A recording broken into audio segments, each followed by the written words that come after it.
Good evening, good people. It's your girl Nicole, and I'm coming to you live from the Beauty for Ashes room. Y'all know what day it is? That's right, it's Wednesday. I hope you all had a good, positive, and productive filled day today. I want to welcome you to the 8th episode of season 3 of HolmesSpeaks. All right, so tonight I want to talk about knowing your circle. That's going to be our topic for tonight. Knowing your circle. So let's just dive right in and see if we can unpack this topic. Now, if you follow me, of course, you know what's next. That's right. I got to give you a definition. So knowing your circle. Your circle is defined as a group of people you are closest to. It's considered as a collective, usually implying a tight-knit group of friends, family members, or trusted colleagues who share a strong connection with you.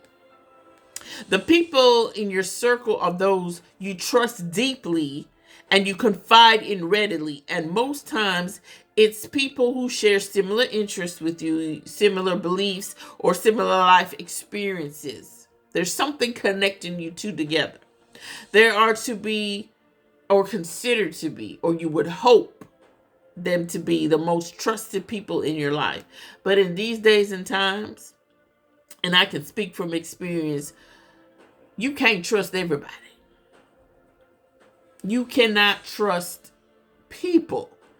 And it's a sad thing to say that, but that's the truth. In these days, people are for themselves. And they're out to get you. Not everybody, of course. But for the most part, people are out for themselves these days. You can't trust them. You gotta watch your circle closer than you gotta watch an enemy. And that's crazy to me. But that's the way it is. But we're gonna break it down. We're gonna talk about it. Now, of course, y'all know I gotta bring Bible to my topics. I'm gonna find a story that's related to my topic so it'll make sense to you. So let's talk about the relationship between Samson and Delilah. The story of these two can be found in the book of Judges, chapter 16. And I hope that you all are familiar with the story, or that you have read the story, or maybe the story was read to you. But this story speaks volume to the topic that we're talking about. So, but first, let me give you a little background on Samson if you don't know the story. So, he was born to a mother who was barren. She had no name, and she was only referred to as the wife of Manoah, and I hope I said that correctly.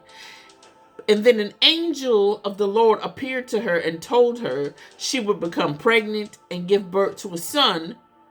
And she was giving specific instructions, right? She was told that when her son was born, after her son was born, his head is never to be touched by a razor, because he is to be Nazarite and dedicated to God from the womb. She was also instructed, and she was told that he would lead in delivering Israel from the hands of the Philistines. Now, so let's move forward. Let's fast forward a little to Samson now that he's an adult man, right? He's all grown up. And then he fell in love with this woman named Delilah. And as soon as that happened, the rulers of the Philistines, they sought her out. They went directly to her and they convinced her to get Samson's secret from him of how he gets his great strength, where he gets his great strength from, and how they could overpower him. Of course, they bribed her. They bribed her with 1,100 shekels of silver, and that each one of them did that, right? And of course, if you know the story, she took the bribe. She took the bribe, and she eventually learned his secret. So, my first question for you on tonight, y'all know I love my questions. How much are you worth to your friends? How much are you worth to someone in your circle? Can someone in your circle be bribed? Can they be bought off? Can they be persuaded to betray you as easy as it was for Delilah to do? Or they don't even need to be bribed. Do you have someone in your circle right now that fits that bill? That fits Delilah's shoes? I want you all to start thinking about the people in your circle as I continue on with this podcast episode, right? But so Samson, at first, he kept telling her, oh, try this, oh, do this, oh, do that. These are different ways that you can subdue me. And none of it was true, of course. She tried everything he said. The more she tried and the more it wasn't true, the more she got mad. Right? And then while I was rereading this story, this question came to my mind as to, did Samson at any point wonder why she kept asking him to reveal to her where his strength came from and how she could overpower him? Did it not dawn on him that was strange? Did it not come to his mind? Did it not click in his mind like, wait a minute, why is this woman pressing me, pressuring me, asking me, questioning me day in and day out to learn my secret? And then not only to know where you get your power from, but how can I overpower you? Did that not dawn? That's the question that popped in my head as when I was reading. Like, did he ever at any point think, like, was it even a topic of discussion? Or even with himself? Like, what is she really doing? What is she really up to? Right? But it's sad to say, but sometimes this is how we also behave in the world today. Our so-called friends or people that are close to us, family members, colleagues, co-workers, right? They're always seeking information that, if we think about it, they shouldn't even be asking. If you think about it, they shouldn't even know the answer to the question that they're asking. Things they want to know that has nothing to do with them. Things they shouldn't even need to know. Has that ever happened? Do you ever think about that? Like, so-and-so asked me a question the other day, and I'm thinking about it now, like, why she want to know that? What is her motive behind it? What is she trying to gain by asking me something she really shouldn't have an answer to? That's what I was wondering to myself. Like I said, rereading this, like, at any point did he ever think that? Did it ever come up? Because some things people don't need to know at all, right? And it's not that you're being secretive, but some things should remain private. Some things should remain between you and God. And that's how things happen. That's how things get out. When we share stuff that we know we shouldn't. We share things that should only be between you and the Father. And that's how people get you. Oh, she done told me now. I know how to get her. And that's what happened here with Samson. But think about it for a minute. Think about what I just said. Because my next question for you is, who is Delilah in your circle? Who is the Delilah in your circle? And I think that's a very good question for you all to think about. Who is the Delilah in your circle? But Samson, like I said, Samson, they went back and forth. He kept telling them to try this, try that. They went back and forth, until she finally wore him down. And he gave in, and he told her the real secret to his strength, the real secret to the power in his strength. So she nagged him so until he became sick of her asking asking, and he gave in. But what she really did was she manipulated him into giving up his secret. She manipulated him by saying to him, how can you say I love you when you won't confide in me? Listen, that is manipulation at its highest level. It's gaslighting. It's a narcissistic tactic. But Samson fell for it. He got so tired. He probably was just like, oh my God, would you just, you know what? I need you to stop asking me. Let me just tell you. He was so fed up. He was so sick of her asking that he finally gave in. So he fell for it. And he paid the ultimate price, which was his life. The cost of him giving up his secret was him losing his life. So does this sound like anybody in your circle who manipulates you into doing things you don't want to do? Who manipulates you into doing things you normally wouldn't do? Who manipulates you by using love as a means to get what they want from you? Who manipulates you so they can get what they want easily from you? And lastly, who in your circle, when you're around them, you change who you are? Who makes you, when you're around certain people, sometimes you might act different. You talk different. And your whole being is different. Think about it, because those people should not be in your life at all. They should not be in your circle. They should not be in your life, period.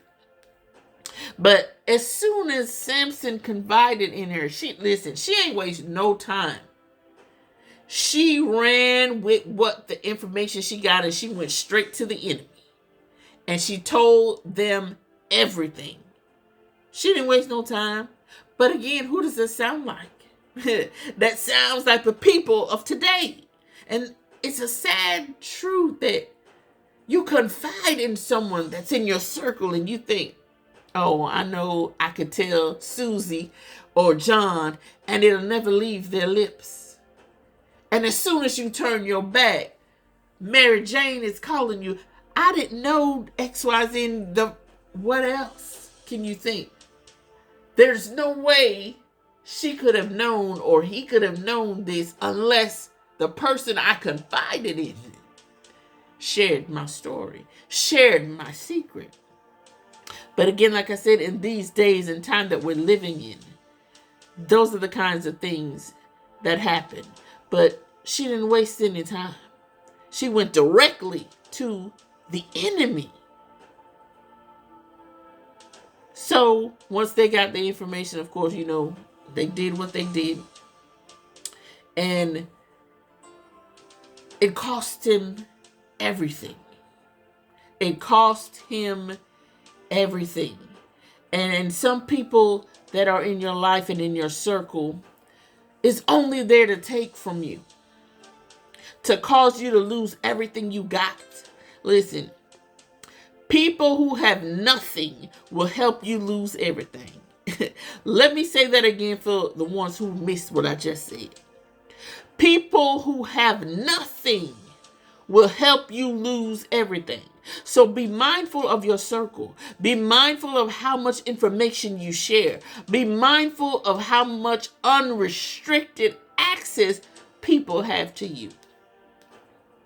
I remember this one time I shared I guess it would be a secret with someone who I thought was very close to me, right? And in conversation with someone else, they slipped up and said the very same thing. They tried to clean it up, of course, but I had already caught it. And I played it off. But in my back of my mind, I am on fire because now I know. Well, first of all, I know who told you. I know where you heard that from because nobody else knew. I know God ain't tell you. And I'm telling you, I was just sitting there on fire. Like, okay.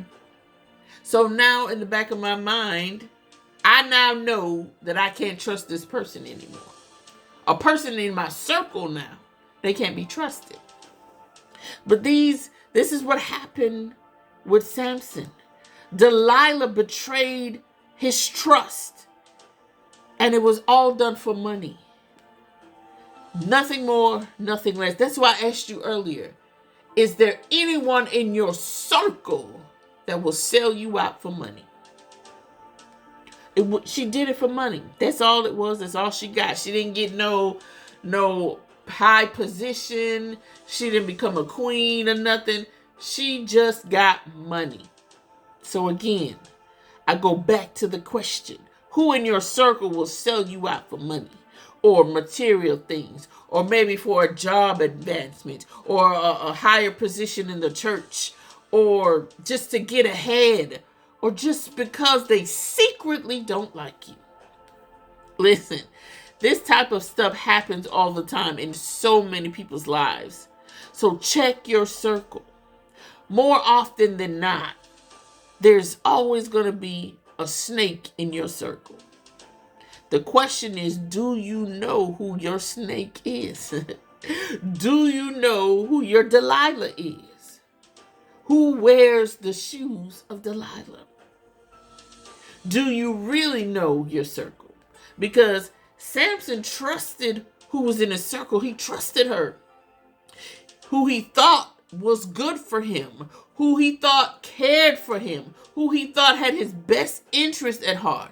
And in a matter of moments, he lost everything, later to include his very life. And in that moment, after his head was shaved, God left him. I ain't making it up. It's in the Bible. God left him. Can you imagine that?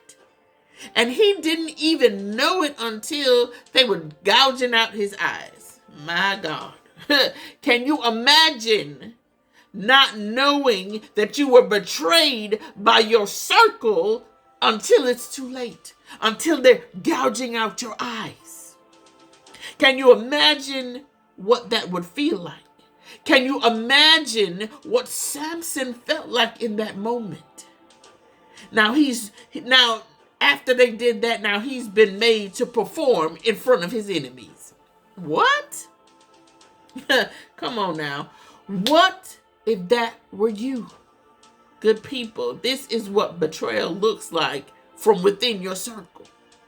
Imagine that you are now made to perform in front of your enemies, all because the person or people in your circle betrayed your trust. They betrayed you. They betrayed the loyalty. They betrayed your secret.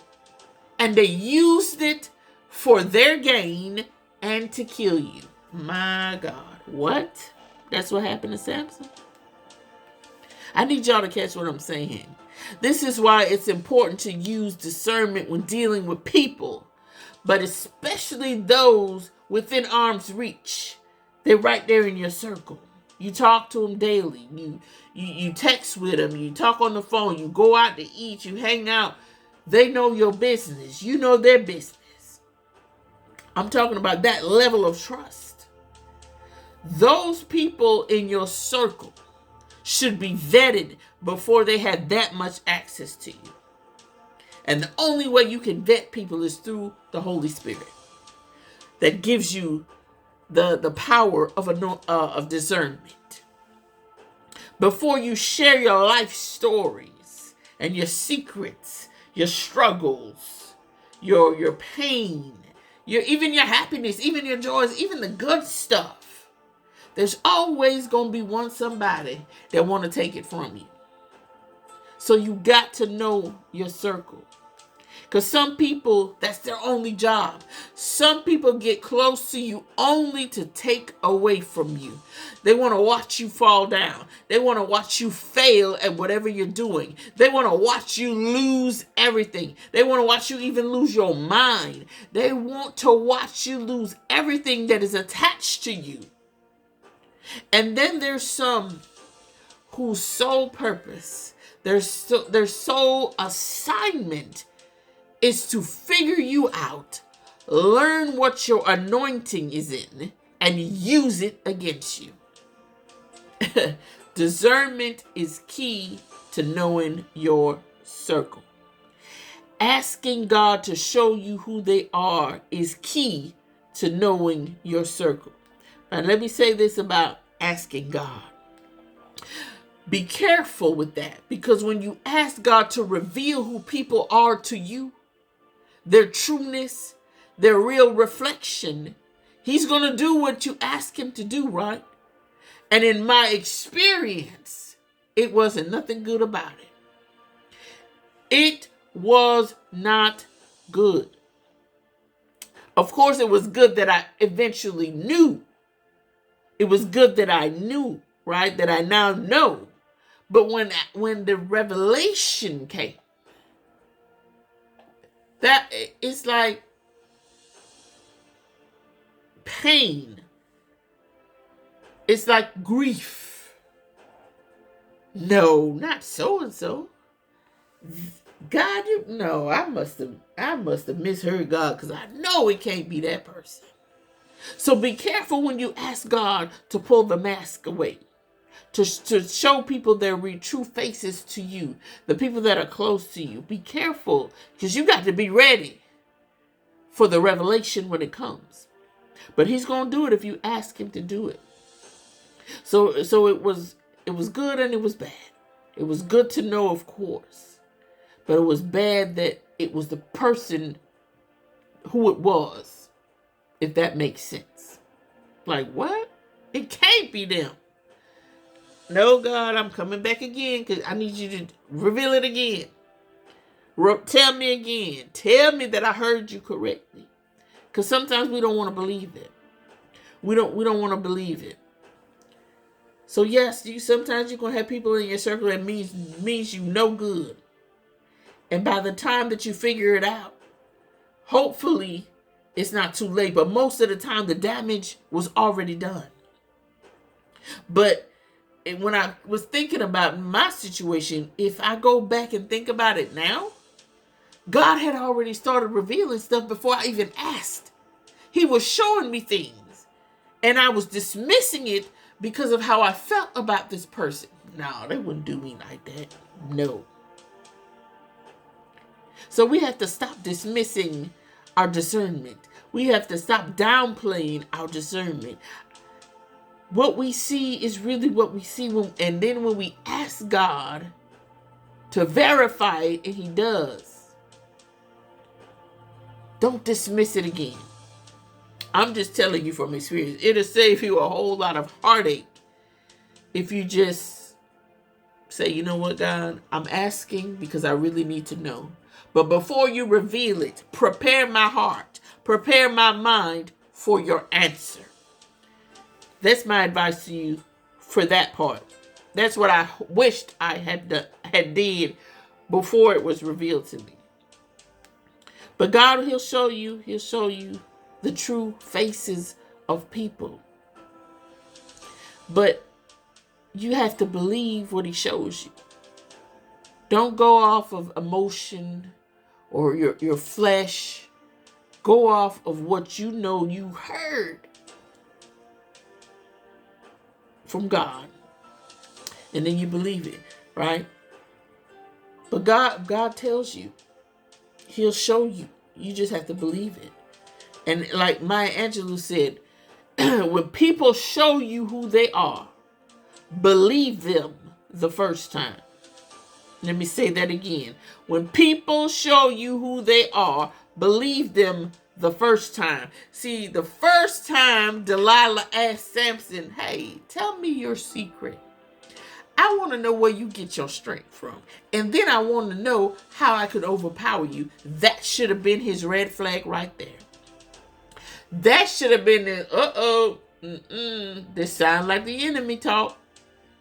That should have been his gut rising up saying, why is she asking? What's the motive? Who is she? He should have went to God then. Oh, okay, God, did you hear that?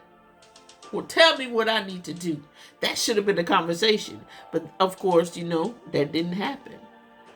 But when people show you who they are, believe them the first time. Trust your gut. Trust your intuition. Trust what God is showing you as it relates to your circle. Get to know your circle before you end up like Samson and you lose everything. You lose everything to include your life. Good people, that is all I have for you on tonight. I pray something was said and that you understand the importance of knowing your circle and knowing who to trust and who to dismiss from your life. There are they're good people. Don't get me wrong. There are good people out there. There are people that you should be connected to. There are some good who are good for you, and there are some who will teach you hard lessons. So you got to pay attention.